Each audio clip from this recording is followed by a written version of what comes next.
Dear students, the topic we are going to discuss today is product pricing premium and actuarial profession, यानी कि उत्पाद मूल्य premium निर्धारण एवं बीमांकिकीय पेशा। मैं doctor Archana Tiwari, SPC government college Ajmer.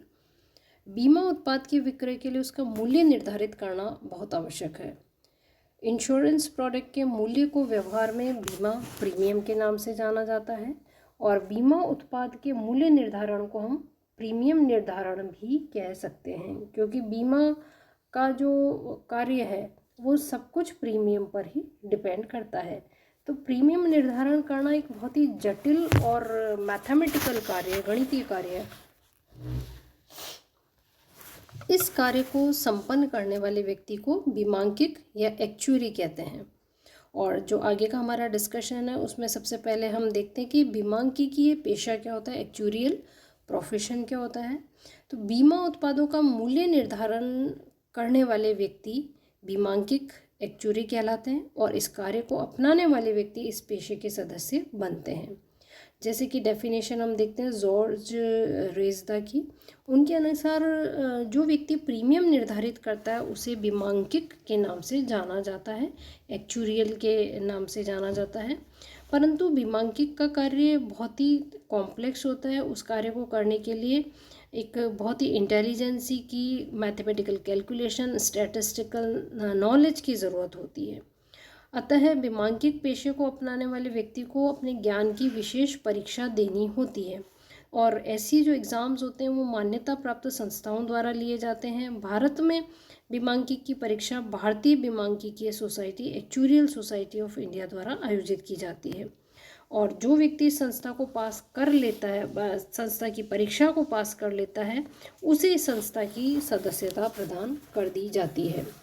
और प्राधिकरण के विनिमयों के अनुसार भारत में एक्चुरी उसे ही माना जाता है जिसमें विनिमयों के अनुसार योग्यताएं हैं। तो क्वालिफिकेशन ऑफ एक्चुरी रेगुलेशन के अनुसार बीमांकिकी से तात्पर्य उस व्यक्ति या इंडिविजुअल से जिसने विनिमय 3 के अधीन उल्लेखित योग्यताएं हैं। Actuary means an individual possessing such qualifications as specified in regulation 3। विनिमय 3 के अनुसार बीमांकिक वह व्यक्ति होगा जो भारतीय बीमांकिकीय सोसाइटी का सदस्य होगा, फेलो होगा।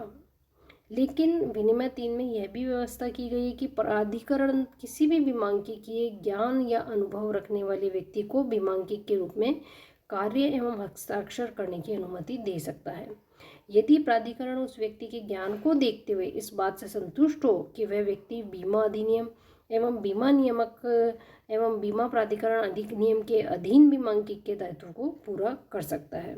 तो इस प्रकार से जो एक्चुरी है उसके काम क्या क्या हो सकते हैं, जन्म एवं मृत्यु दर तालिकाओं को तैयार करना, उनका अध्ययन करना, विवाह, बीमारी, एम्प्लॉयमेंट, सेवानिवृत्ति, दुर्घटना आदि समंकों का अध्ययन और विश्लेषण करना, साथ ही साथ जोखिम प्रीमियम का निर्धारण करना, भविष्य में प्राप्त होने वाली आय का अनुमान लगाना, भविष्य में प्राप्त होने वाली आय के वर्तमान मूल्य को ज्ञात करना, रिजर्व्स के निर्माण की आवश्यकता का अध्ययन करना। तो ये सारे इसके कार्य हो सकते हैं। अब यहाँ पर हम देखते हैं कि प्रीमियम का क्या अर्थ होता है। प्रीमियम वह मौद्रिक प्रतिफल होता है जो बीमित द्वारा बीमाकर्ता को दिया जाता है। इस प्रकार यह बीमा अनुबंध के निर्माण का परम आवश्यक तत्व है। The premium is the monetary consideration passing from the insured to the insurer. As such, it is the necessary element in the formation of the insurance contract. इसकी जो विशेषताएं हो सकती हैं कि एक मौद्रिक प्रतिफल होता है, बीमाकर्ता को चुकाया जाता है, बीमित की ओर से संस्था द्वारा भी बीमाकर्ता को चुकाया जा सकता है। इसके बदले बीमाकर्ता बीमित को एक निश्चित हानि से सुरक्षा प्रदान करता है। प्रीमियम की राशि का निर्धारण बीमा अनुबंध के पूरी किया जाना चाहिए। साथ ही साथ बीमा प्रीमियम सदैव एडवांस में ही चुकाई जाती है। बीमा प्रीमियम का भुगतान करने मात्र से बीमा नहीं हो जाता है। बीमा अनुबंध तब होता है जबकि बीमाकर्ता बीमा प्रीमियम को स्वीकार कर लेता है। साथ ही साथ इसमें कभी भी डिस्क्रिमिनेशन नहीं होता है। सामान्यतः सभी समान प्रकार की जोखिमों के बीमे की समान प्रीमियम दर पर ही किए जाते हैं। अब आता है हमारा topic factors to be considered while calculating premium rate, या अन्य शब्दों में हम इसे कह सकते हैं कि factors affecting the rate of premium और actuarial aspect in premium determination, यानी कि प्रीमियम दर निर्धारित करते समय कौन कौन सी बातें ध्यान में रखनी चाहिए, प्रीमियम निर्धारण में बीमांकिकीय पहलू कौन से होने चाहिए, या प्रीमियम दर को प्रभावित करने वाले तत्व कौन कौन से हो सकते हैं। तो बीमा पत्र की प्रीमियम के निर्धारण का जो कैलकुलेशन होता है वो इजी नहीं होता है, कई सारे तत्वों का उसमें ध्यान में रखना पड़ता है, जिनमें कि इम्पॉर्टेंट फैक्टर्स आते हैं मृत्यु दर, डेथ रेट, ब्याज दर, इंटरेस्ट रेट, व्यय दर और संचय कोष। तो मृत्यु दर की गणना करते समय तालिका को देखकर ही इसकी गणना की जा सकती है। मृत्यु दर इसलिए महत्वपूर्ण है कि बीमाकर्ता का दायित्व तभी उत्पन्न होता है जबकि बीमित की मृत्यु होती है। विभिन्न आयु वर्ग के लोगों में भिन्न भिन्न मृत्यु दर पाई जाती है। बीमित की उम्र के अनुसार मृत्यु दर तालिका देखकर उसके जीवित रहने या मरने की पॉसिबिलिटी का पता लगाया जा सकता है। इसी संभाव्यता को ध्यान में रखते हुए जोखिम का अनुमान लगाया जाता है। साथ ही साथ आता है ब्याज दर, द रेट ऑफ इंटरेस्ट। बीमा प्रीमियम के रूप में बहुत सा धन बीमाकर्ता के पास अग्रिम रूप से एकत्रित होता है। वह इस धन को विनियोजित कर सकता है और ब्याज कमा सकता है, और इसी ब्याज की संभावित आय को भी प्रीमियम निर्धारित करते समय ध्यान में रखना होता है। चूँकि जीवन बीमा के अनुबंध काफ़ी लंबी अवधि के होते हैं, तो इस अवधि में ब्याज की दरों में भी परिवर्तन हो सकता है। तो इसके अतिरिक्त विनियोग किया हुआ धन डूब भी सकता है। ऐसी स्थिति में ब्याज की संभावित आय की गणना करते समय इन बातों को भी ध्यान में रखना बहुत ज़रूरी है। थर्ड इसका फैक्टर आ सकता है द रेट ऑफ एक्सपेंसेस, खर्चों की दर कैसी होनी चाहिए। तो प्रीमियम दर की गणना करने के लिए बीमाकर्ता के खर्चों को भी ध्यान में रखा जाता है और प्रीमियम की कुल राशि में जोड़ा जाता है। कौन कौन से एक्सपेंसेस हो सकते हैं? पहला था इनिशियल एक्सपेंसेस, प्रारंभिक खर्चे जो कि बीमा पत्र जारी करते समय किए जाते हैं। जैसे एग्जाम्पल के रूप में हम लें तो एजेंटों के कमीशन है, विकास अधिकारियों का वेतन है, विज्ञापन प्रचार करने पर खर्चे हैं। सेकंड आ सकता है इसमें दैनिक खर्चे, रेकरिंग एक्सपेंसेस हो सकते हैं। बीमा प्रीमियम प्राप्त करने तथा उनका लेखा करने में भी अनेक खर्चे होते हैं, जैसे कि प्रीमियम देय होने की सूचना भेजना, रसीद बुक छपवाना, भुगतान प्राप्त करने पर रसीदें छपवाकर भुगतान की रसीदें तैयार करना, चेक को बैंक में जमा करवाने की कार्यवाही करवाने से संबंधित खर्चे सम्मिलित हो सकते हैं।